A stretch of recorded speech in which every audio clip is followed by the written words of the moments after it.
Hey, you guys, this is Shelby Lehman, and Javier Vidania. you're watching Social Strategies, or listening. You could be listening. Perfect introduction. Shelby, good job. Thank you. Thank you. If you stay for the introduction, no, I missed that. Okay, we start that over. No, we're not starting over. Start over. We keep it rolling. Start over. Imperfection Fine. Yes. makes you human. In today's topic, we're going to talk about Instagram stories and why they matter, really. Because I think most of the people I work with kind of get the gist of why stories are important. But for any of you listening or watching this, you might think, what is the point of creating content for something that disappears after 24 hours? And the purpose really is you have to create content where the attention is, especially if you have a business and you're trying to raise awareness and build brand trust. You need to be creating content where people's attention is. And I think a lot of the reason why people watch stories is, one, the nature of stories is typically more raw, like behind the scenes type of footage. Like, I want to feel like I'm following you around for the day. I want to see like, oh, what does Javier eat? Or what, like, we think that stuff is so boring for ourselves. But when Vogue drops a YouTube video where it's talking about what this model eats throughout their day, or what, and they're celebrities, obviously, so you care even more. But it's still interesting because naturally people are nosy. Mm-hmm. And because of there's urgency because it disappears after 24 hours. I know I really want to click on that person's story because it won't be there 24 hours from now. When if it's a feed photo, my mentality is like, oh, I can always scroll through the feed later and see their photo if I want. Got it. I have a unique perspective on stories, so let me start with my flawed view of it first, and then you can correct me. Okay. I might agree. You might agree, might disagree. So I personally used to use stories as like very passively, barely ever used it. But then I saw this amazing speaker once. It was, I think in Scottsdale, I think her name was Shelby Lechman or something like that. And she talked about how stories was her bread and butter, and her posts were just like an art gallery. And like, so in my brain, coming from MySpace and Facebook, your posts were your gold. Like, that's you. Whoever you post, that's a representation, 80% of your brand. And everything else is just like, this is waste time. Just to promote my post. But when you showed me that most of your engagement and your client conversions and all this crazy stuff happens on your story, now your post, my mind exploded. So now the way I look at stories is it's like you're making people part of your day. You're not wasting their time. I wouldn't invite you to come with me to watch my son's basketball game and talk to you for 30 minutes straight without you saying anything back, which is why I disagree with the more than 10 stories per day thing. But at the same time, I wouldn't just invite you and just say one or two things and then not talk to you ever. I would try to give you some value and make an enjoyment for you. So I think we have the moral obligation, yes, the ethical and moral obligation. If you're a brand creator or some kind of Instagram or any kind of business, at least 10 stories a day, which I don't do. Make it enjoyable and fun, and share personal things that are going through your day so people feel like they're part of it without annoying them. Yeah, I agree with most of that. I think the 10 stories a day thing really comes down to how good of a story do you have to tell and how good are you at. We talked about this last episode a little bit, but we will really want to dig deep here. Kind of touched on it. So what do you mean? So we often will see other people's content and then take that as a lesson and say like, oh, well, they just did maybe 15 stories and it was boring as hell. Therefore, I don't want to do 15 stories because I don't want to be boring for other people. So I'm going to try to do less than 15 stories, maybe closer to like 5. The reason why you were bored by those 15 stories is either the story was so irrelevant to you or they were really horrible at executing and telling that story. If it was a riveting story, like if I did a story where I was getting chased by the cops and I was giving you a play-by-play of what is going down, you are probably going to watch all 15 stories and then be texting me, what the hell is happening? Like, what's going on? And that all depends on the story. So I think it really depends just how you said, when I asked how long should a YouTube video be, you said it depends on the content and is valuable enough. I think that same attitude applies to how many stories you should do. I don't think stories is the place to ramble. Like, if I do 10 stories in a day, I'm not doing all 10 stories on me talking about the same thing. I'm doing like maybe 1 or 2 stories on this topic, and then 2 or 3 stories on a different topic, like a different part of my day. Like I did 2 stories this morning just on Invisalign, like something just totally random, but you just kind of splice it up. And I think it's when you add variety, and it all comes down to, is it relevant for the audience watching? That comes into a play. And I think so many people just take their personal experiences as, okay, this is the rule, versus like you might not be their target audience for that right now. So I think that comes into play too. I don't believe in like any hard, fast rule. You can only do 100 story segments in a day in 24 hours for Instagram I bet stories. some people take that up too. Yeah, I personally don't follow anyone that does that, but like I know I follow people that have the little tiny blips. So many.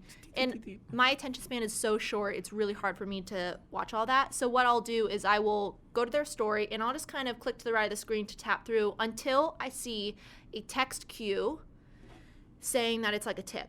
Like, I follow some people where I love everything they have to share, but my attention span is like nilch. So I will fast forward until I see an indication that like, okay, this is something I want to watch, or this is something I want to see. Yeah. And honestly, the more stories you create, the more odds you're giving yourself of posting something that someone cares about. So if you decide to, I'm not going to be annoying at all, I'm only going to post maybe 1 or 2 stories a day, your odds of posting something that people find relevant and valuable are lessened. I would have to kind of not disagree, but just play as a devil's advocate, the right term here? I don't know. Might be. Coming from someone who primarily makes content outside of Instagram and also has a business outside of Instagram, right? I feel like stories are like just a little tip of how I am.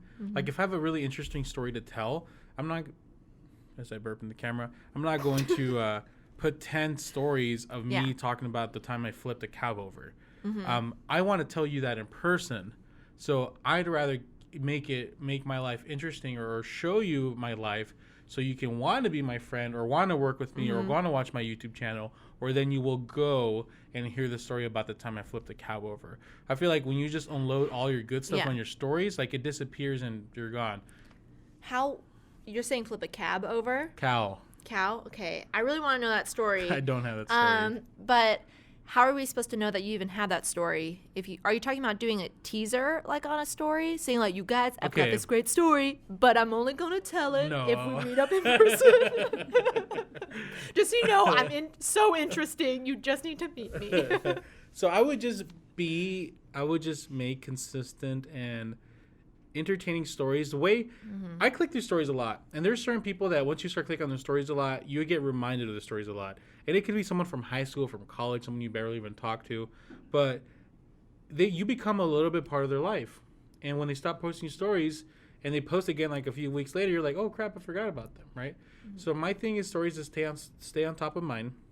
Don't give all the good stuff, and you wouldn't go like, hey, well, I have this story about this cow, give me a follow. No, just I wouldn't even mention it. I would just be fun in other ways. And if I ever meet you and we see some cows, hey, that reminds you of the time. To me, I look at stories like kind of like my thumbnail. My thumbnail's a preview of what the videos that come. Shows very good stuff, some key words. But I personally wouldn't just explode a story on there. Okay. Unless it just happened. You could disagree with me. Okay. Oh, I do. So I become the fighting strategies podcast. Let's go. Oh, I do disagree. Okay, so round 1, Shelby with the rebuttal.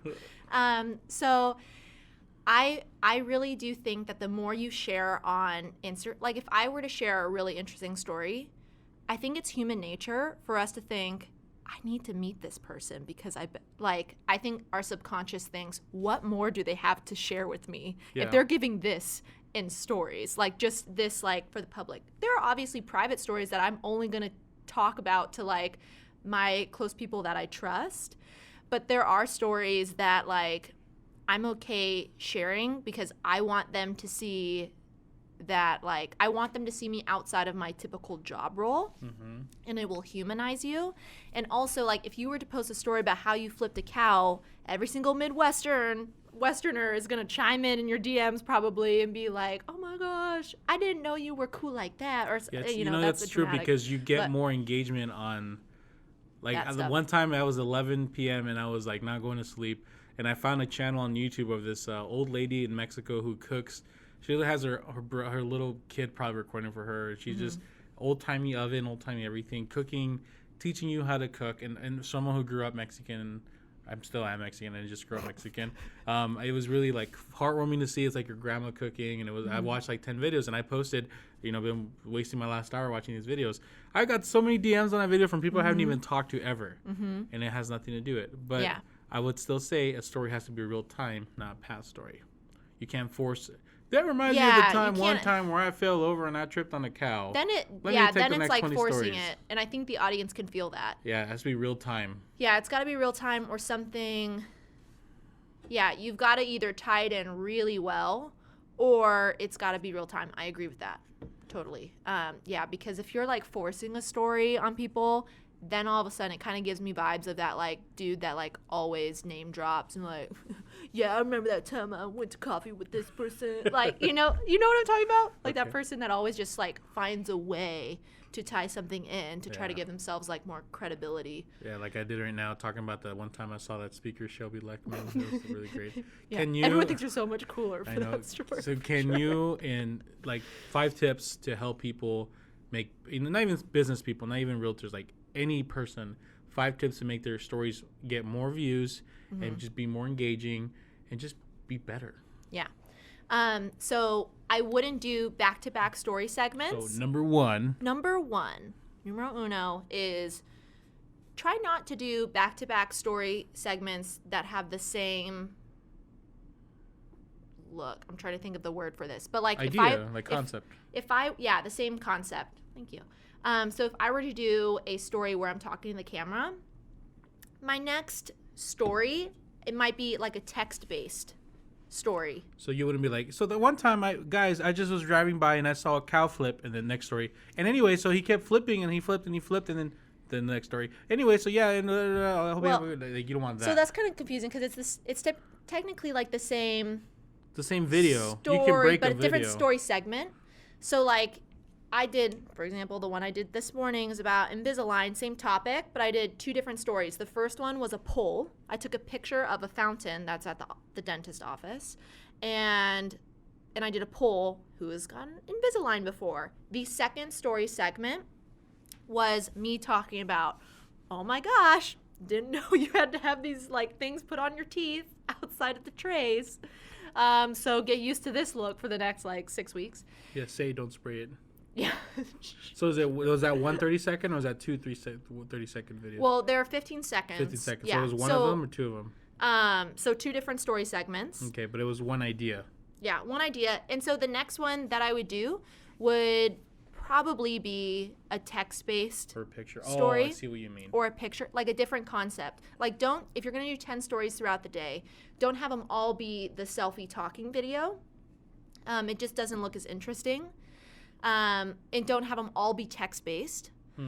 Don't have them all be just photos. Or the selfie where you're like, you can put a long text. Yeah, people need like variety, and you keep their attention around longer. Okay. So number that's 2. Okay. So number 2 is to kind of get more reach on your stories. Throw in a location and hashtag sticker a couple times throughout the day if you're creating multiple stories. So I don't think you need to be like overly aggressive and every single story put a hashtag. Every single story put, a location sticker. But sometimes if something's relevant, and if I'm putting out an Instagram tip, then I'm like, okay, more people can get value from this. I'm going to slap on a location sticker or slap on a hashtag sticker for this just to get more reach outside of just the people who follow me. So that's number 2, just to keep it short and sweet. Number 3. Make sure that you put some text cues if you're talking a lot, or some GIFs. Some people GIF. Listen, if I say that I sent you a GIF, you might be disappointed. That's my reply to that. Jillian, GIF or GIF? GIF. 2. GIF or GIF? 3-1. Listen, You're wrong. Sometimes it's got to start with one person. The revolution. That's all I'm saying. Every poster in my high school had the poster of like the one fish going the opposite direction. But the winners write the history book. I'm the one GIF. fish. It's GIF. Okay, so anyway, slap on a GIF. Oh my gosh, you're just slap gonna a walk GIF on over that? Yeah, I'm just gonna. Okay, slap some GIF. The peanut butter is what you're saying. My fiance disagrees with me on this one too. Let us know what you think in the comments below. Are you a GIF or a GIF person? Are you a homely? Are you not homely? That's a reference to a prior reference. episode. Yes, go ahead. Okay, so slap like a text cue or a GIF or something, because that is going to get my attention, because not everyone has their volume turned up when they're flipping through stories. So just to let them know, it'll give them a better cue of, hey, you need to watch this. Like, this might be interesting to you. And it's simple. Like if you're talking about cows, look up cow on the Cow. GIF thing, and then just put a cow dancing next to you talking. Right? Yeah, exactly. Okay, so the fourth tip. Number 4. Number 4. If you are, this is more for people who are their own like personal brand on Instagram. 24 hours should not go by without someone seeing your face and hearing your voice in Instagram stories. Now you say personal brand, you obviously Like as a realtor, small businesses, but what if like if you're representing like a big company, I don't think it's as important because you're representing, that's the whole voice. Shouldn't everybody at some point think of themselves as a brand? Personal even if brand. they're not working in a you're business. diving deeper. Yep. So yeah, anyways, you need to be showing up with your face and your voice on Instagram stories. This is probably the main one that freaks the most people out if How you're many not used to times a that. day? At least once. Be talking to the camera, because that is going to help build trust and people can see your energy. Like, people will want to work with you based on your energy alone. Some people honestly are in certain business partnerships not because of that person adding a bunch of value, but they just jive really well with them. It's true. You feel like you want me to say something after that? No. Okay. I'm just saying it's true. One of the reasons in my business I work with Shelby is not because she gives me what every other title rep would give me, which is books and printables and all this stuff. It's because whenever I want to talk about an idea I have in my business, she's there. And the energy she brings is different. So likewise in your story, you want to have that energy ready to go. Yeah, and people can tell that. Like, so I know that about Instagram stories. So when especially like a new potential realtor goes to my Instagram page, they might see some stuff that's interesting to them. But then when they watch me on stories, like every single client I've received off of Instagram has basically told me it's because of my stories. Okay, number 5, and I have a quick question after. Okay, number 5. Use engagement stickers. Try to whip one in at least a few times a week. That's a question or poll. That is a quiz sticker. That's a poll sticker. That's a question sticker. Okay. Like there's, and look at the people that are engaging with that sticker and direct message them, not about your business, but just direct message them to continue the conversation if the opportunity allows. So, for example, I used a poll this morning, who has had Invisalign.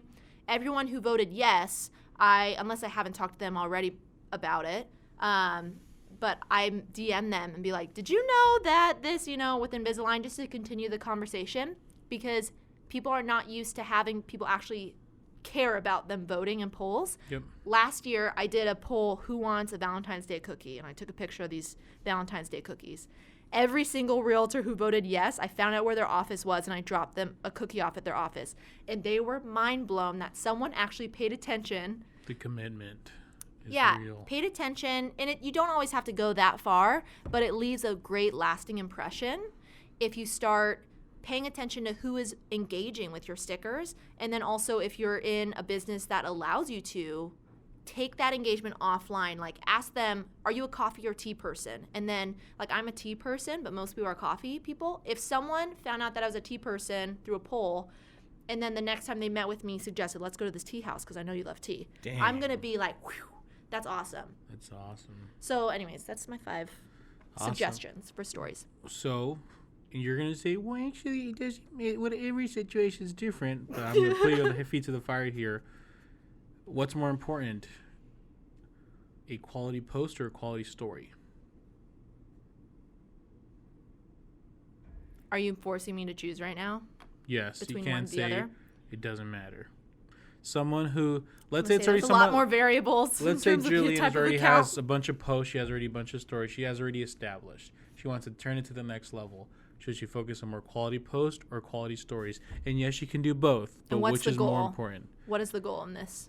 What's the goal for situation? any Instagram? Build There's a lot more of different influence, I guess, for more followers or for more influence or like generating business or anything like that. I'm going to say actually a quality post. For both? Wait, hold on. The first one was for more followers. Mm-hmm. Okay, post. Okay. For more business, what? It could go either way. I'm going to say. This is really hard for me because I want to put all of these like. What? But what if with this? Yeah. Yeah. So this is just for more business. Damn, it depends on. You're really like putting me in. There's a lot of like constraints in this It's like two answer. viewers. It's literally Zeke and Jillian. So it doesn't really. Nothing I say matters. I in know. this. I'm gonna say post because you said one story. Multiple stories are going to get you more business. Oh my gosh. Quality stories. Okay, quality or stories. quality posts. Quality stories are going to get you more business. But if you're trying to aim for just more reach and followers, then if you have a damn good post, then you can With hashtags, right? yeah, hashtags, but also you can boost it to a certain audience as well, and it'll just have more legs to it. But quality stories are going to win with getting you more business over time. There you have it. Officially on stone, cannot be changed. Cannot be changed. You My can opinion quote her cannot be changed. directly from 2020, Shelby Yeah, even Lehman. 5 years from now when things might change. No, stories bad. are more important than posts for business. Mm-hmm. For followers, posts are more important than stories. Yes, it depends on so many different accounts. Thank you but guys yes. for watching today's video or podcast. We appreciate you listening or watching. Please make sure to hit a like, five-star it, comment below, subscribe. You know what to do, guys. For any people out there watching the season 1, we really appreciate it. And thank you guys very much. Yeah, thank you. We appreciate you. If you're interested in any questions or anything or any whatever you have in mind, feel free to DM any of us. My Instagram is the Javier Vidania. Hers, My Instagram is @marketing for realtors. nice and small and easy to find. Thank you guys so much. Have a good Thank one. you. Bye.